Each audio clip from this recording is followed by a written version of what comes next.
So let's kind of, I wanted to address the topic of the NBSRA for those who don't know, and I think most people are familiar with at this point in time, National Barn Shed Rental Association, a program that has been sort of developed within the industry. And you can probably get more education on this. I don't work for them. I'm not affiliated with them in any way. I'm asking the question because I think it's cool that we've created something to kind of be self-contained education-wise. But I think most everything comes back to state statutes. Yes. For the most part. Yep. But what are your thoughts on NBSRA? Have you attended any of the events? What's sort of your overarching thoughts whenever it comes to like self-regulation in a sense? Well, I would say, so no, I have not participated at a level that I would consider of any significance with NBSRA, and it hasn't been out of any reason except limited time. And so, we all have, the one thing we all have is the same time, same amount of time. And so for a long time, for the last number of years, between family, work, the business, having a little bit of fun also, you just got to figure out where's the best utilization of your time and not get stretched too thin. And I think the work that they're doing continues to evolve from my understanding. I actually reached out, interesting that you asked this, because I reached out a couple of weeks ago, and I just got to touch base back with him again, Philip Rudolph. Mm-hmm. I think that as we've built out our management team and have more depth, I mentioned that earlier, it's freeing my time up to be able to do some things more strategic with the business, and understanding their vision is something I'd like to do better and see if we can have a place in helping or being a part of that, if they would like it, and if there's a shared vision. I don't have anything negative at all to say about them. It's just more of our focus on other things and inability to spend the energy or the time to do it right. And that, to me, is what it comes back to, is I tend to be, if I can't give it the attention to do it professionally, to do it with the attention that it needs, mm-hmm. then I'm probably best not to go in and try to be a part of it. I might as well just stay back and do where my focus needs to be. But I think that's changing. My time is changing. My ability to do some things is changing. And so hopefully I'll talk with Philip and or whoever's. I think Philip's still a large part of that. Or yeah, to my knowledge. So I try to attend the event, mm-hmm. Each year, or at least I have for the last couple, just to stay educated, because I guess maybe the perspective I see, and they have their own narrative, what they're trying to accomplish, and I certainly encourage people to go and read up about that so that I'm not the one responsible for giving them their opinion. But from my perspective, it seems to be really educating, not just the consumer, but educating the dealer and the companies that do evolve as rent-to-own gets bigger, becomes more of an intricate part of our right. industry. Right. Having knowledge, having a place to go to without maybe necessarily having to go straight to a lawyer, or perhaps that's needed right. In some cases, and they do seem to provide some value there. Yeah, I'll say this, and I want to be clear. Our lack of participation has never been out of, and I've been asked this, and the reason I'm probably may sound sensitive to it, I've had people ask me over the last several years about it, and the way the question was posed was I felt they were assuming that we were not participating for a very specific reason. Yeah. We didn't believe in what they were doing. We didn't want to be part of them. Yeah. It's never been that. Yeah. It's always been more of just having the time, and where do you need to spend your time. I'll hear your answer as you didn't feel I asked the question in that way. No, I did not feel you. I did not. And that's why I wanted to be clear. I did not feel you asked as though you were like baiting me to hear some great, hey, is there some deep, dark story about it? There is absolutely not. I think Philip Rudolph's a super guy. Yeah. The times I've talked to him, I think some of the Ulrichs were involved early on. I think Leland was. Yeah. I had several conversations without Leland. I've always had a good relationship with Leland. I have nothing negative to say about him. Yeah. It has not been again, anything but us having the time to be involved at, again, there's a professionalism that we try to have. And if there's something about being on something and being involved in something where your name's attached, but you're not really fully vested in what you're doing. And that's just not my personality. If we're going to do it, I want to make sure I understand what the mission is. I want to make sure what the resource requirements are, that we need to be ready to commit to that we need to have a goal and a vision that we're going to drive to as an industry or as a group. I think all those things are fantastic to have. And so if you're a participant in that, you need to be all in to do that. Yeah.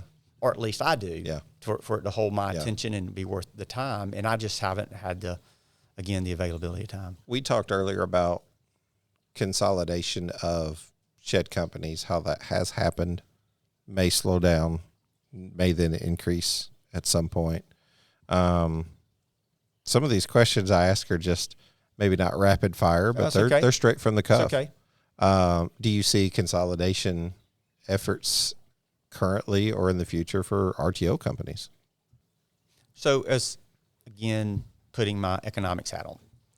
So generally speaking, as markets evolve, your yields drop.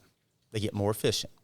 So if you have high yields, we've seen interest rates increase. So if you're a borrower, your cost just got up there. We're seeing much greater fraud.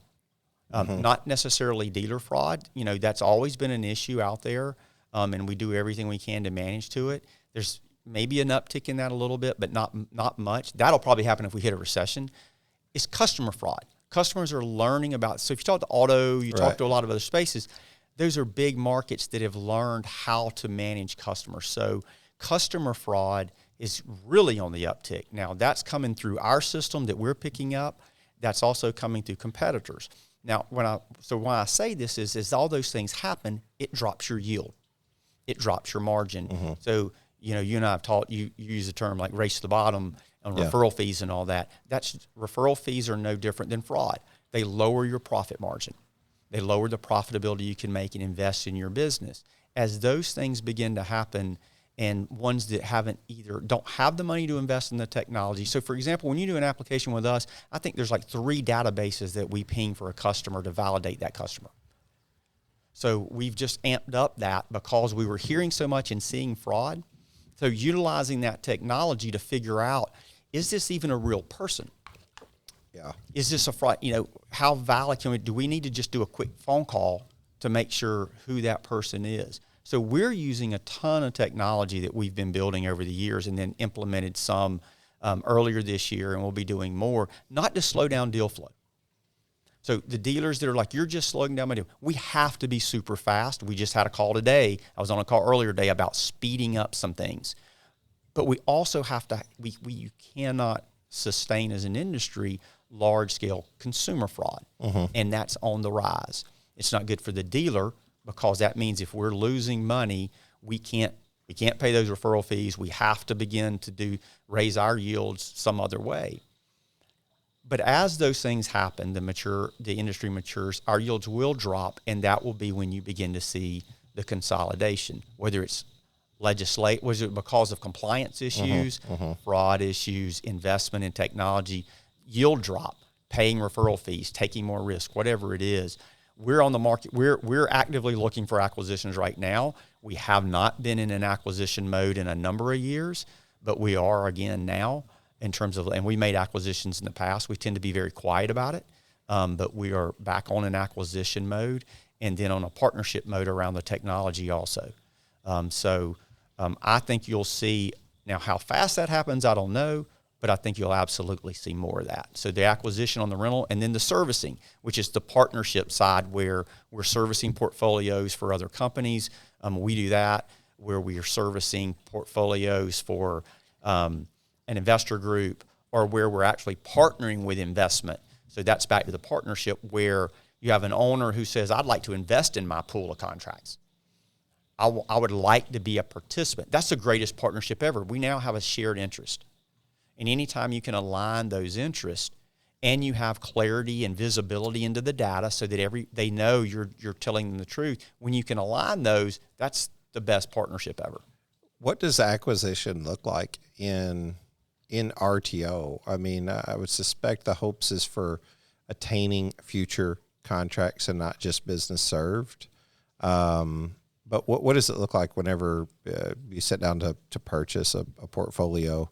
Whenever if there's a company that says, "Hey, I'm just ready to relieve this tax burden or whatever it is. Yep. I'm ready to get out. I'm ready to sell. It's time to move on." What does that process even look like? So, when you say process, are you talking about the details about how to acquire, or you mean like where we might strategically look? So there's buying that portfolio. So you got a portfolio, or you and your friends and family have pulled your money and you got a portfolio, and someone passes away or things begin to change. You're like, you know what? We would really like to have a liquidity event, take our money off the table and reinvest it back into the business. We want to grow the manufacturing, whatever it may be. This is just tying up. It's becoming more than we want. So in those cases, we may just buy the portfolio. In other cases, it may be another rent-to-own business. A lot of as you know, the rent-to-own businesses have been around for a long time, and you begin to have a transition. So it's family money. They've now built it up, but there's no one in the business to really take it over. So just like any other business, there's going to be a liquidity event. There's, hey, we've made a really good living at this. We've done well, but now we're older in life, and the founder doesn't want to stay around. They don't have someone a management team to pass it off to. And in those cases, we may buy the entire portfolio, buy the business, literally, which include the portfolio, the employees, and continue to operate the business. Yeah. So those are different ways. Now that scale gives you a lot of ability. What a lot of people get nervous about is we don't want anybody too big. Now I completely understand that if they're worried about there being this big company that can have so much sway. Well, if that happens, there's other people that will pop up. What it does give us is the ability to have capital to invest in the technology, to invest in the partnerships, to do all the things that we do now and have been doing that should be beneficial to those dealers. And now I understand the hey, let me see it work, but those are the big things about building out our management team to go execute on that partnership. How do we really provide that service? And as long as that culture's in there, and you hear me keep using the culture, as long as that's there in our organization, and once you have that momentum going with that culture, it really self-sustains. You have to be vigilant, but it sustains. As long as we keep that up, which we will, the bigger we get, the more tools we have to help the dealers. Mm-hmm. People that know me really well, have known me for a long time, that have partnered with us for a long time, know that's, again, we may stumble, but they know to our core, our goal is to sit here and go, how do we make them better? It's not how do we trade off and we get one up on them. Yeah, it only lasts for so long when you do that, right? I mean, you burn that bridge and you really burn it sort of indefinitely in most cases whenever you just short-term wins. It's a short-term win. Yeah. It's a short-term win. Yeah. Again, we're not perfect. But when you look at us over 20 years of business, if you look at how we do things, we've continually proven time and time again, like, that's our vision of how we like to do things. We may stumble at one time, but we try to self-correct, and then over time just get better. Shed and portable garage customers often deal with heat, moisture, and humidity concerns after the building is delivered. Mobino is here with a solar-powered solution, the Zula. The easy-to-install system replaces the traditional louvered gable vents in your shed and the window in your garage door using powerful fans to improve air quality, lower temperature, and prevent mold. Visit MobinoSolarSolutions.com or call 919-924-9203 today for more information. I'll give some we'll just mention some, I don't want to say in depth, but some terms that are related to shed rent to own. You know, in a rent to own company, you've seen lots of things. You've established a lot of first. I'm curious at the thoughts that come to your mind just initially as I say them. And then if that doesn't jar enough, we'll go a little bit farther. CRA. What comes to mind? You guys were one of the first to introduce customer reserve accounts. What does that look like for the future? And for those that might not even understand so let CRA. me say this to everybody. We did not discuss this, and he is not setting me up. But I will tell you, talk about the partnership. CRA came about, one, because we were a retailer, and two, because we went out and talked to our dealers and listened. And then we got on the phone and talked to our attorney. CRA came about not because people wanted to put $1,000 down on a $2,500 building. That was not the original intent. Back 20 years ago, 15 years ago, a lot of the retailers didn't have credit card machines. The only thing they took was cash and check. So somebody walks in and says, I want to get that shed. I'm going to do a lease purchase agreement. It says, okay, your down payments, the amount you owe me is $185.16. 2 months down, it's $225.37. And the customer pulls out $300 and says, here's three $100 bills. And the dealer can't deal with it. Yeah. Because for a lot of the organizations back then especially, they didn't have change in those shops because there's one person. So you owe me $225.18 and you just handed me $300. What in the world do I do with this? The way CRA came about for us was trying to fix a dealer's problem. I've got this person sitting here. I want to take their money, but I simply don't have a change. If you have 15 locations, managing cash on hand for 15 shed lots is a royal pain. CRA solved all that problem. When we built our computer system, we built the first interface, we could make that happen through the system. You can now plug in 300, it sticks it in CRA.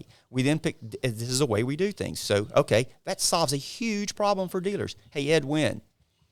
So I'll give a plug out to Ed Wynn. You know, everybody knows Ed from the legal side. Sure. I call Ed Wynn and say, Ed, how does this work? Or am I good? Can I do this, first of all? Yes, you can, except in these states. Okay, at that time we were in 4 states. Got it. So now there are certain states you cannot do CRA. Yeah. There are certain states if a customer mails you, this is what I think a lot of people don't know. There's a certain states if a customer's payment is $125 and they mail you a check for $130, you have to mail them back $5. You are not allowed in a rental contract to hold a deposit in certain states. Now, in managing that's very important for us because, you know, again, we are very vigilant about compliance in all of the states. Would that come about because of state regulatory? Absolutely. It's state reg. So there are some states that won't allow you to take a deposit. A lot of that's been going away. West Virginia just rolled theirs back, I believe. Don't hold me to that, but I'm pretty sure my compliance person, I think we had a big project just rolled through where we reversed our system on West Virginia. It was West Virginia 1. But there's a couple of other states, and I can't remember where they are. We have compliance. That's the great thing about having our own system. We can modify our own system internally to make sure we're compliant. Yeah. It's really important. So, and that's where one of the things about us servicing for others is they know they're compliant. Yeah. Because they're using the same system and the same protocols that we're using. So I'm not sure why, but if it's in the state reg, we're going to abide by it. Yeah. But you use CRA as like, what do I think about CRA? And that's a long-winded answer about CRA. But I will tell you, that's how CRA came about. Yeah. It was not that it wasn't meant to take $1,000 and on a $2,500 building, but that wasn't the initial concept. That wasn't the problem we were trying to help solve for dealers. The problem we were trying to help solve was as simple as making change in the office, and that did it. How does that carry out now? Whenever that money, it doesn't really sit in an escrow account, does it? Yes. So yes. Is that money applied toward the can't use the word principal. Is that money? No, you can't. There is no principal. There's no principal. There is no principal and there is no interest. Where is that? That money is the customer's money that we are holding, and which is the customer's right to have that money back. And so we are taking a risk. We are taking a risk if we lower those payments. That's something a lot of people need to hear, because there again is a larger risk on rent-to-own that people just may not associate. I'm sure there's some guys that know this already. I'm just saying for those that don't. They should all know it. Yeah. They should all know it. And that's the reason we get so nervous about some of the terminology used. Yeah. And the reason we do our welcome calls and explain it to make sure we've covered it. That customer is not building equity in that. They are not paying principal and interest. Now, they can pay it off. They can do all those things. In finance, you're building equity. You own the product. We've lent you money. Yeah. You're paying principal and interest. That CRA is refundable to the customer. If that customer made 10 payments at the now reduced price, picked up the phone, was not past due, called in and said, please come get your unit, I'm done. And I would have to check with my compliance person for all states, but I feel comfortable, generally speaking, you better mail that check, $1,000 check back to that customer. That's the risk you're taking. Yeah. If they call in and pay it off, they can use that money to pay it off, and you can apply it to a payoff. But that is the customer's money. We hear stories all the time. You never know whether they're true. My job's not to go out and police the industry. It's to educate as best I can. Mine is not necessarily to educate our competitors, although there's some benefit to that. Mine really is to educate the dealers so that we don't get a black eye. Our industry doesn't get a black eye so much. We have this kind of dark joke in our office that the greatest thing ever would be for the regulators to take a really hard look at our industry. I'm sure there's something we will get slapped on the wrist for. You're going to make friends with comments like that. I'm sure we're going to get slapped. There's something, I'm sure. If you're operating in that many states with that many, but I can tell you there will be a lot of opportunities to make acquisitions then as people are being put out of business. Yeah. There's some stuff that we know about that have happened that have opened up some things for us because some people did get. Well, and you said, I hate to use the word caught. Yeah. They were checked into and they were not following the processes, and it was going to be a very substantial penalty. Yeah. And those are usually dealt with quietly, and we don't find any. This is why I probably sound like a broken record whenever I say you're starting a new business whenever you do rent to own. It's careful. You really need to get in partnership with someone who understands. So it's incredibly important. There's a lot of sales philosophies out there from the shed industry, from a manufacturing perspective, and maybe even a rent-own perspective, that really focuses on what we would call terms over lunch. Me and you were kind of discussing terms, what terms means. Being able to sell on one payment down with no security deposit, being able to sell with no security deposit and no month down, and how that oftentimes eats your lunch and stuff like that. What kind of approach? Maybe I'm again, we're not prepared for this, and I didn't really run these questions by you, so answer what you feel free to answer. But how do you project that? What's sort of the process to say we need to make sure that we're doing something that benefits the customer, benefits the dealer, benefits us? It's a win-win-win. I've heard stories of no payment down. No first month, no security deposit. That can be very troublesome. It could sell some buildings, but it can become very troublesome. What's sort of your company philosophy when it comes to that? How do you approach setting those terms? So from a sales philosophy, I have my opinions about it, and I have some strong opinions about it, but it doesn't mean that all of our dealers or even most of our dealers agree with me or follow that. And that is absolutely okay. That, again, that's their business to run. Yeah. I don't walk in and tell them that's what they're all be doing. If they ask me, I tell them what I think and what we've seen at Backyard Storage, but it's not my job to go in there and tell them how they should be doing their job. What we watch is the data on the back end to look for early termination rates, to look for and generally that's it. it's not so much that the build, there are some cases where you'll see high fraud where you're having a lot of write-offs, the buildings are disappearing. Yeah. If we're doing a really good job on the collections and we're all talking, we'll catch that really quick. We'll put we have enough data that we can put that together really fast. The bigger one is the early term. So it's the buildings are coming back. They're not missing. They're not making it to legal. They're going out and getting them. They're growing their portfolio they're growing their deal flow really fast. So while you have, so their volume's ramping up and it always trails, the retrievals trail. So you've got to have some really good data to match all that up to catch it quickly. And usually, we have a data sheet, and that's one of the things we're trying to turn and make available to each dealer so that we're not calling them going, hey, we have to take action right now because of this. And they're like, well, why didn't you tell me that? Well, we're seeing it in our data. We've been watching it, but it's gotten to a point. Sorry, we should have communicated earlier, but we didn't, and now we have to make some decisions. They don't like that, and I understand why. So what we're doing now is turning to those dealers and giving them the data. We're just in the very beginning phase of it, so they can track it. And I will tell you, I can't think of a dealer that has given any impression, whether stated or just a feeling of, Phil, that's not my problem, that's your problem. There are some bad dealers out there. Generally speaking, if you can educate and kind of show them what we're seeing and why, they want it to be a win-win. Even when we disagree with them, they want it to be a win-win. Generally speaking, there's a bad story about one dealer or there's a bad story about a customer experience, and everybody likes to talk about that. And they don't talk about the 99 great experiences that they have. And I find that 99% of my experiences are fantastic.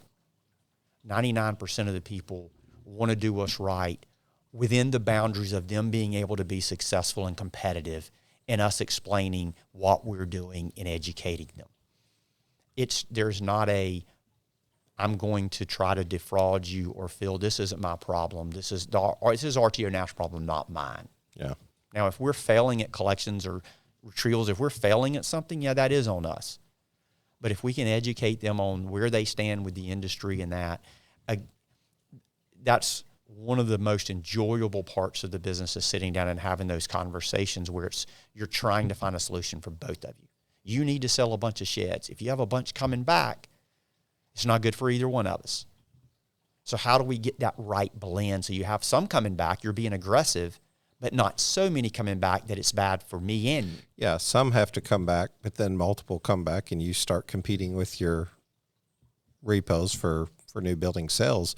On that front, what's your thoughts sort of on like buyback programs and things like that? We've seen a lot of that sort of emerge over the last few years. Does it seem like a way to kind of hold accountable to some extent the dealer?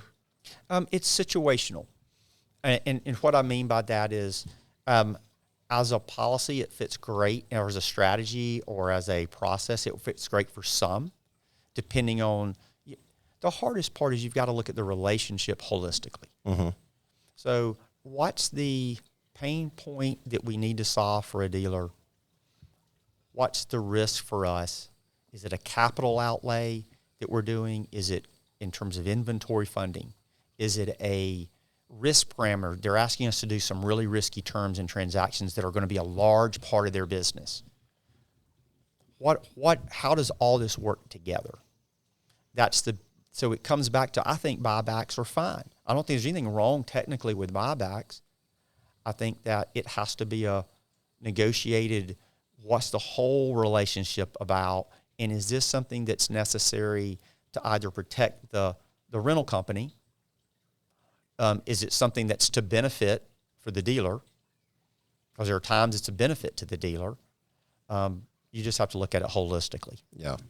Yeah, my concern's always been, if you're going to, seems like if you're going to buy back, you should buy all back, because if you pick and choose, there seems like it could open up some questionable areas of, there again, you don't want to be in a position to where it's like, hey, Phil, that's your problem, RTO National's problem, not mine. You assumed all the risk.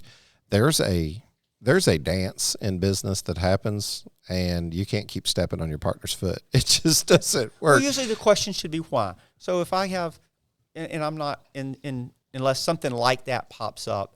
Usually we have a good enough team and diversified enough team that some of these decisions I'm not in.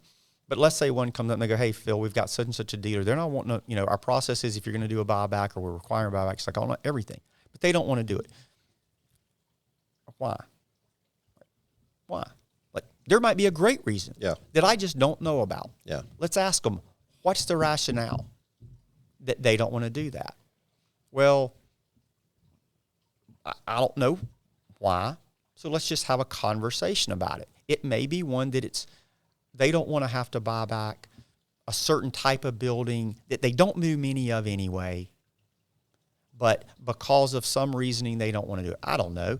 Well, is there something we can live with? Can we work through that?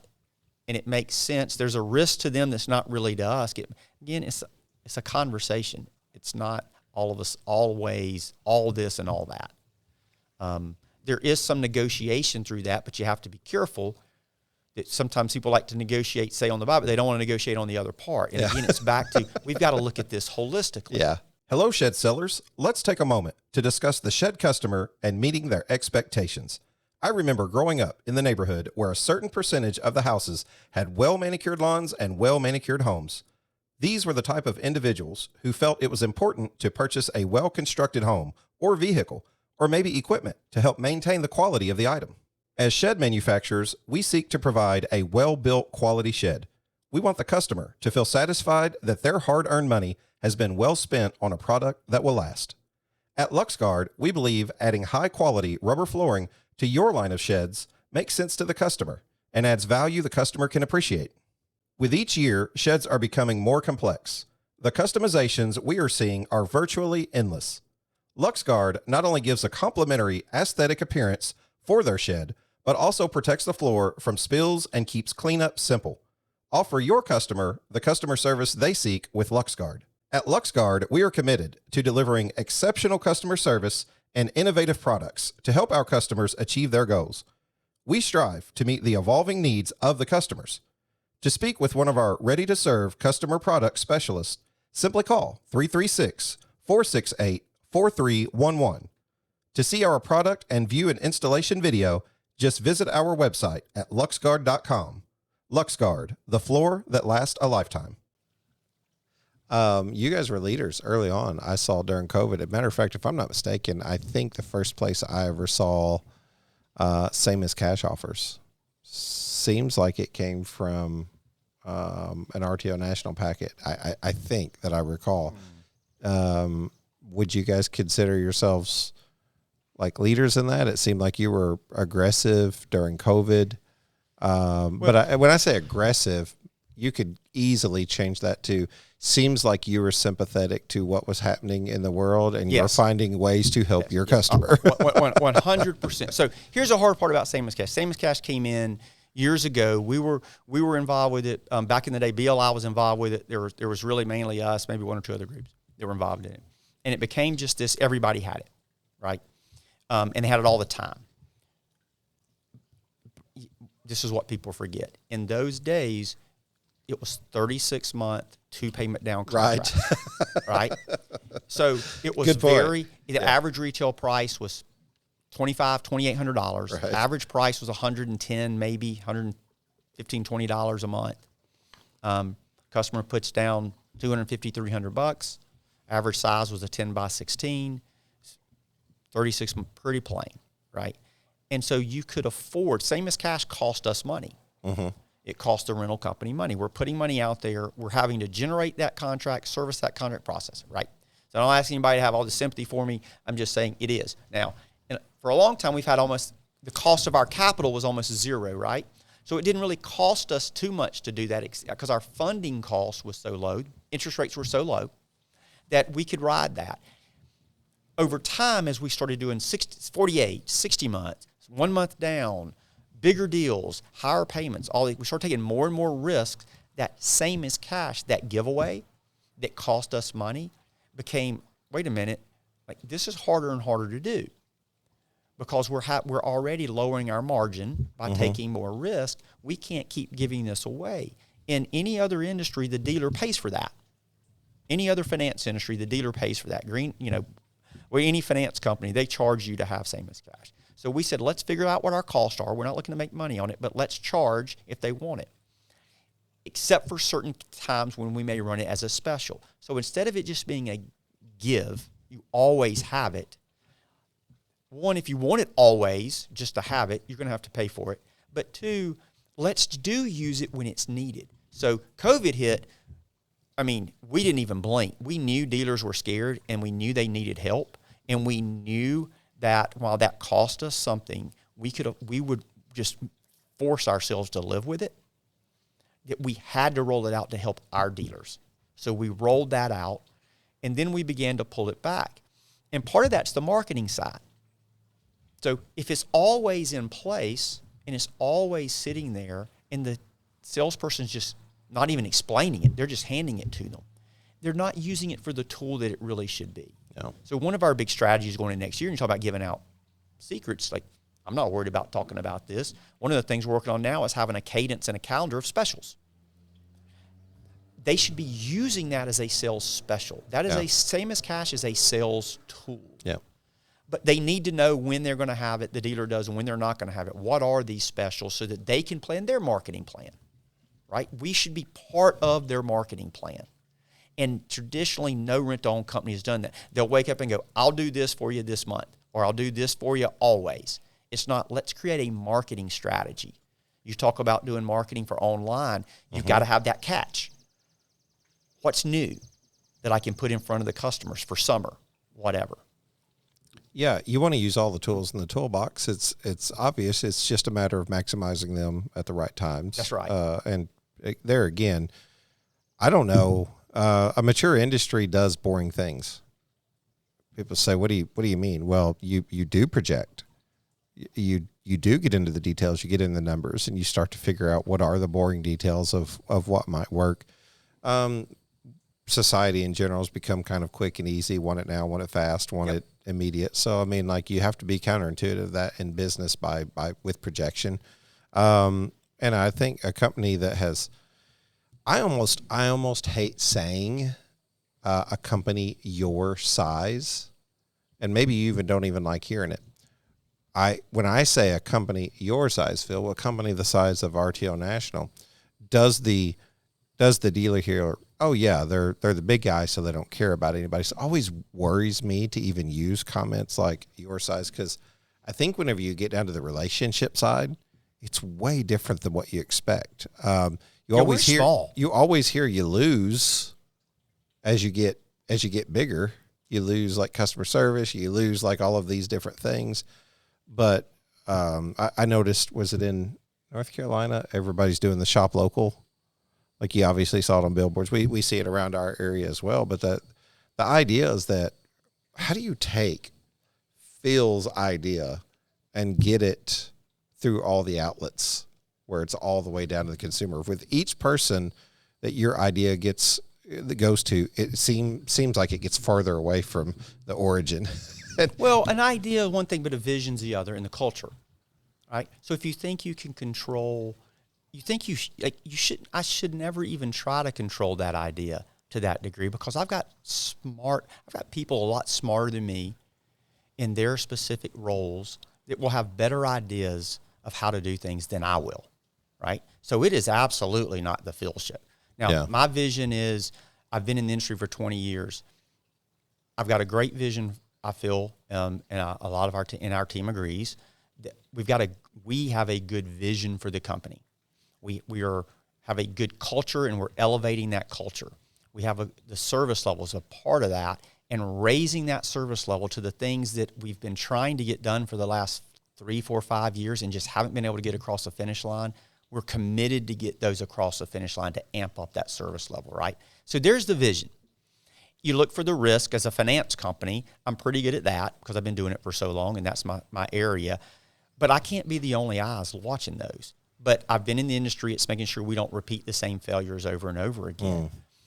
So it's leadership is about painting that vision and leading that culture and supporting those people around you, having the visibility to see, or having the ability to have visibility into what's coming, hopefully, so that you can begin to adjust 1 or 2 years ahead, which is what's really important because it takes a long time to get a lot of this to do it. But then having the culture, you mentioned Dennis Fisher. Like, I can't micromanage Dennis Fisher and hope he'll go out and actually explain a rent-to-own contract the way I do. I have to trust that we've educated Dennis. I have to trust that we've got a good person there and that we have a culture that, hey, we do the right thing. Yeah. We explain it the right way. We don't shortcut it. And then Dennis is going to go do Dennis's job and do it really, really well. But I can't control that out in the market.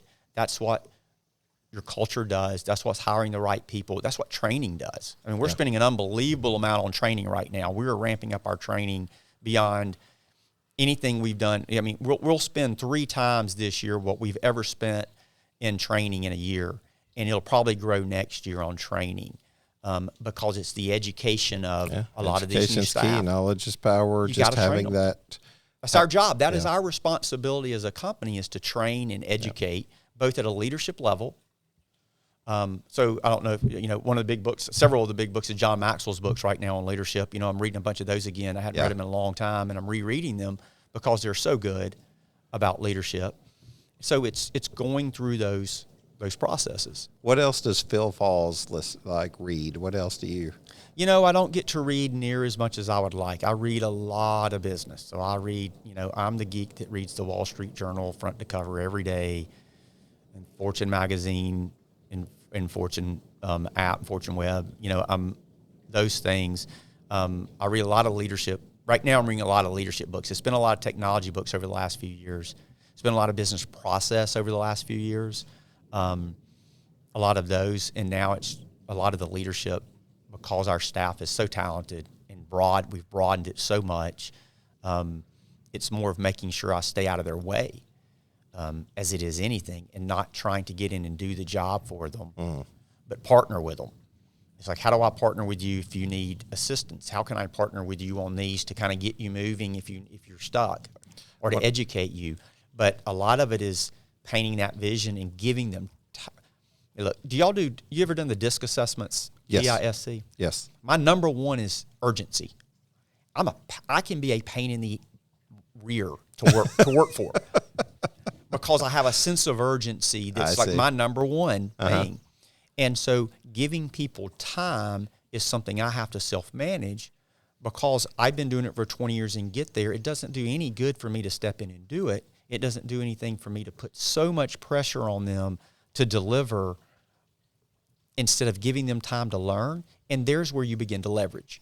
You begin to leverage your talent pool. You begin to leverage your, and that's where employees, and I even hate to use the word employees versus partners, because I've got such a great team.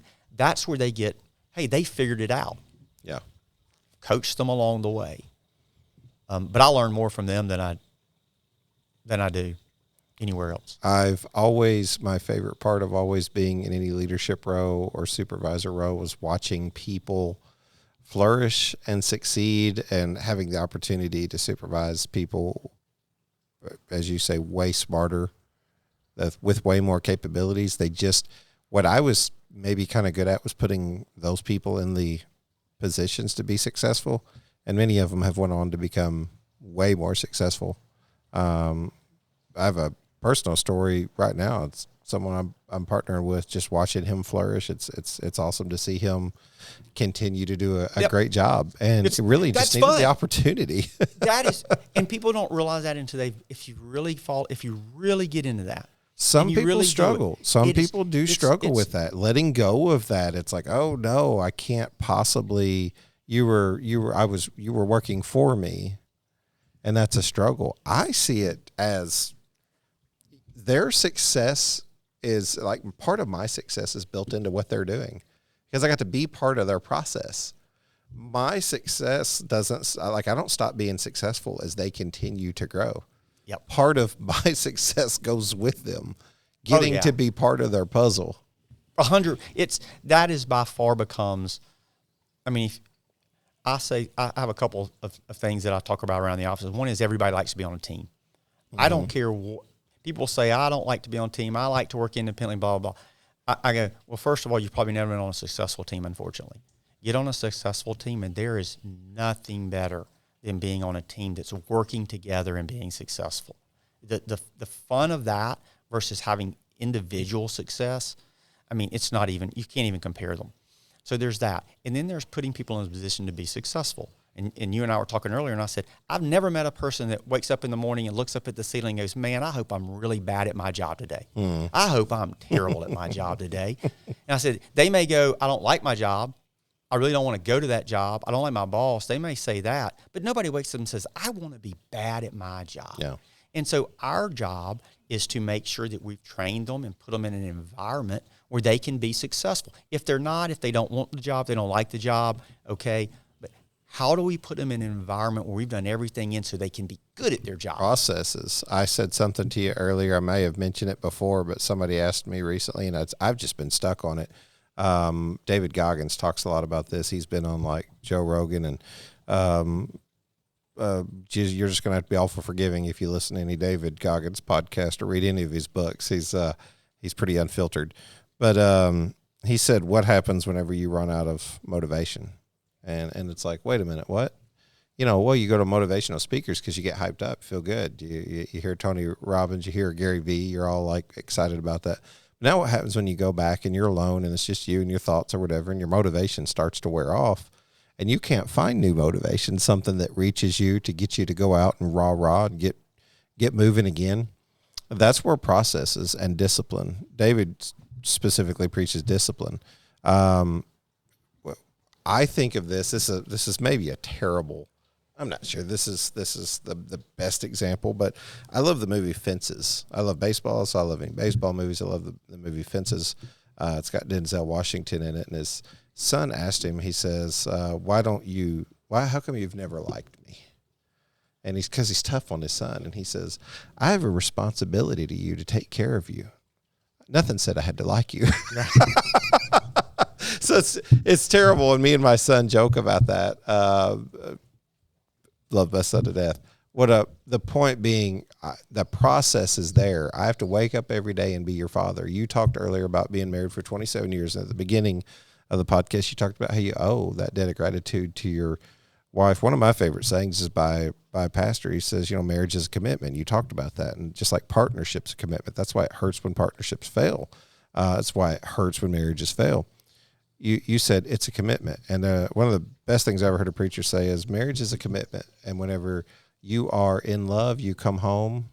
And when you are sick, you come home. When you're tired, you come home to that marriage. And when you fall out of love, you come home because you made a commitment, and you stay until the love comes back. Right. Yep. And it's the most poetic thing, and I butchered it probably, but it's one of the most poetic things I've ever heard is like, where's your grit? Where's your stick-to-itiveness? And Lord, if you've been divorced, don't send me letters. I'm just trying to make a point. Yeah, whether it's personal or business, there are always times to get out. There's a lot of things that may be the sign to go, this is not healthy. This is not good. Yeah. If it's a position where you can part ways and have as little animosity as possible, that's great. Sure. If it's not, that's it. I think the thing is try not to let that define you, and to stay positive. And that's the big thing about staying positive. And I mentioned earlier, 99% of the transactions are positive, and you have 1% negative. Yep. Don't walk around and talk about the negative all the time. Oh man. And I'm a fixer, so I'm the one that I say this because I'm the one that goes, what's not working? Yeah. What do we need to fix? And you talk to a group of people that work with you, and all you're doing is walking around and talking about what's not working and what we need to fix. In my mind, as a personality, all you hear is I'm trying to get better. Yeah. I don't need to celebrate a whole lot. I need to get better. I'm focused on getting better. And to me, it's focused on the issues and get better. If you work for that, if I'm not careful, that just sounds like we're never good.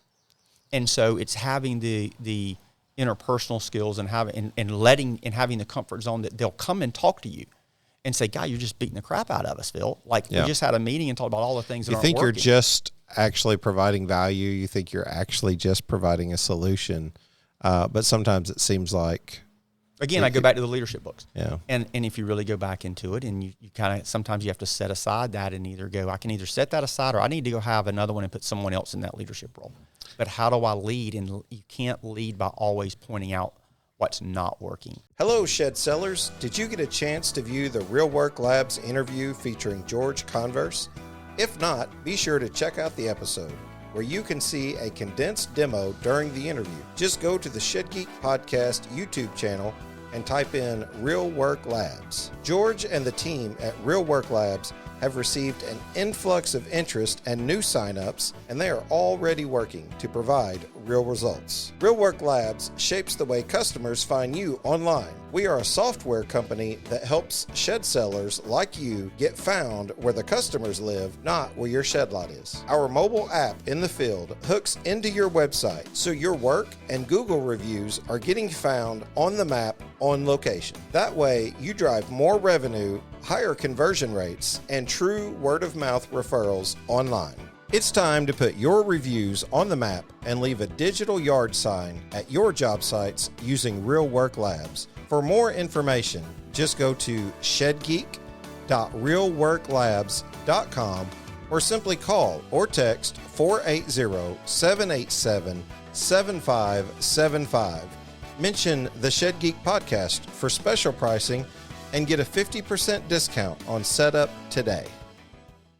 Outside of the Shed Geek Podcast, obviously, what podcast do you listen to? Oh, golly. So Michael Lewis I'm a big fan. He wrote Moneyball. Yeah. And wrote all that. He's got a great, I just think he's one of the wittiest guys. It's a baseball movie. Of course, I saw it, but I've never heard the podcast. He's got a podcast that he does. He doesn't do it all the time. It's like a season. He'll do a season of, say, 10.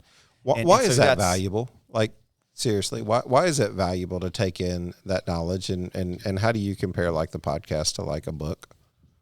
So why it being a podcast versus a book? Yeah, or like why do you absorb the information, and then how do you decipher? Like, podcasting has really grown. Yes. So like, why not sit down and read the book, or why listen to the podcast? Or so his podcasts are just they're not the same as a book, and it's entertainment as much as anything. Yeah. It's like, why read a book instead of going to a movie? Yeah. Well, you do both. Why read a magazine instead of reading a book? I do both. Yeah. You're consuming information in different formats, for different purposes in my mind. Some which may be educational, some which may be entertaining. That's it. Well, I love the conversation about doing blocks of 10. There's certainly some things I've been thinking about changing up in terms of format for the podcast for Shed Geek, and really always striving to do better, to listen to the guests, to try and do more, to listen to those who view the podcast or listen to the podcast.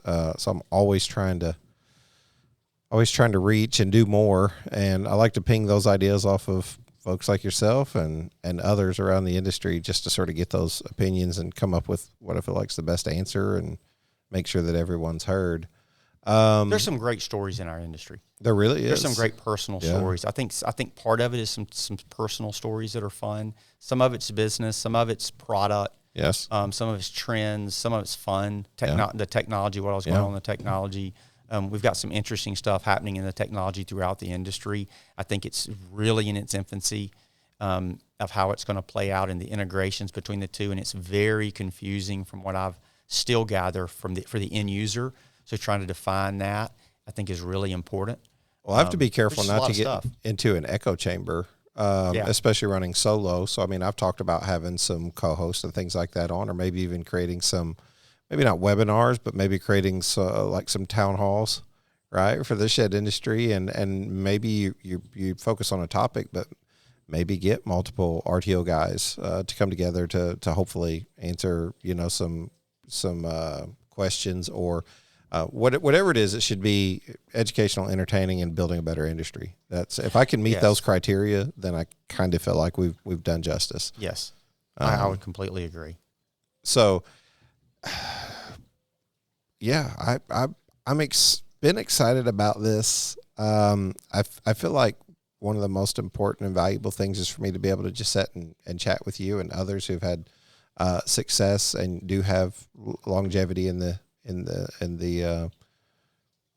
industry. I'll end with this. I'm curious. Phil Falls, outside of the shed industry, who is he?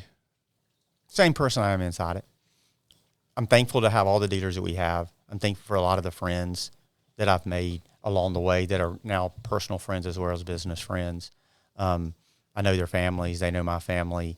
And it's random. It's some of our really big dealers and it's some of our smallest dealers. There's not a switch that says I'm on, okay, I'm in shed industry and I'm off.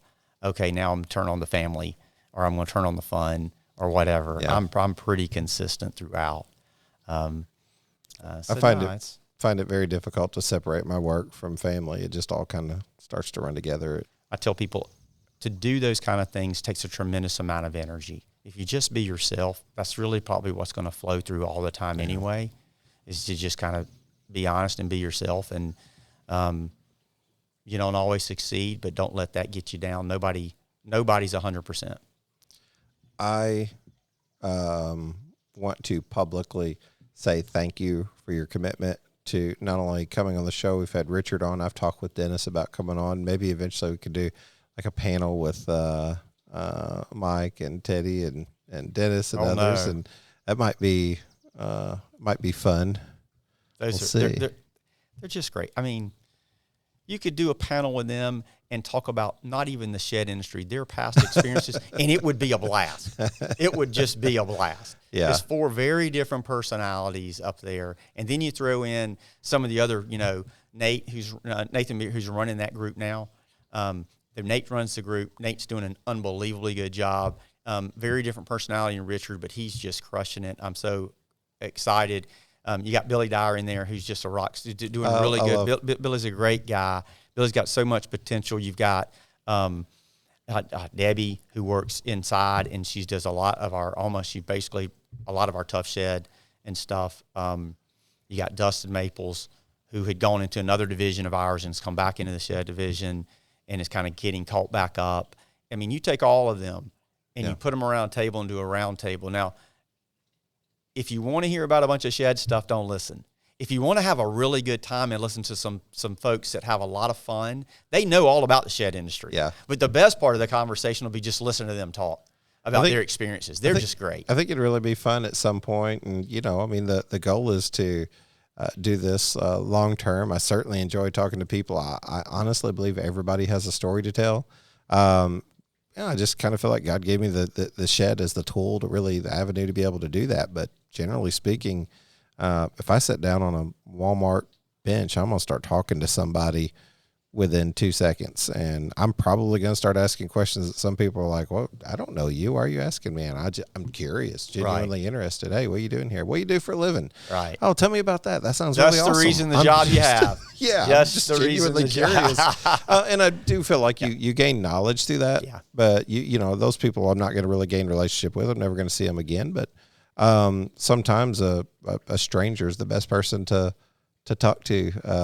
They just absolutely open up, and there's so much that you can learn from that unedited, unfiltered truth that comes out. So I genuinely enjoy talking to people. I learned that through working in customer service for some time. So I've enjoyed this today. I certainly want to put some show notes in, but I appreciate your commitment to RTO National's commitment to advertising on the podcast. It's really meant a lot to me as we've sort of explored this journey and see what works and see what doesn't. It's and me and my wife working together, we're sort of finding each other on the end of this empty nester journey as we're out here traveling the states together and getting to meet people like yourself and others and just have really good conversation that I appreciate so much. I hope the audience continues to find it educational and entertaining, and if not, I'll give you a P.O. box for all the letters. So.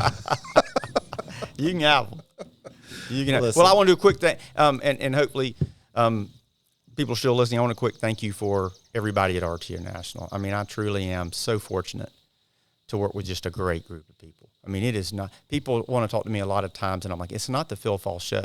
It is really not. I've got some great history. I have I think I've got a good tick on what's going on in the industry and the vision. But let me say, we have throughout the organization a great group of people that's that are fun to work with and I enjoy working with, and in which if I see them out around Greenville or wherever I am, I enjoy talking to them just as much about themselves as what's going on at work. Yeah. So that's again, that gets back to what's the most satisfying part of the business is the friends you make outside of the business, the successes you see, the people inside the company. That's what it's all about. You guys have been top notch, and certainly appreciate everything. Kim, Judy, Richard, definitely love Billy. Billy was one of the first people to come up to me and just shake my hand and say, "Hey, man, love the podcast. Love what you're doing. Keep it up. Good job." And it was something so simple. It just made a connection. And he does a great. Wait till you meet Nate. You haven't spent much time with Nate. You're gonna have a ball with Nate. Nate's very different personality than say a Richard. Yeah.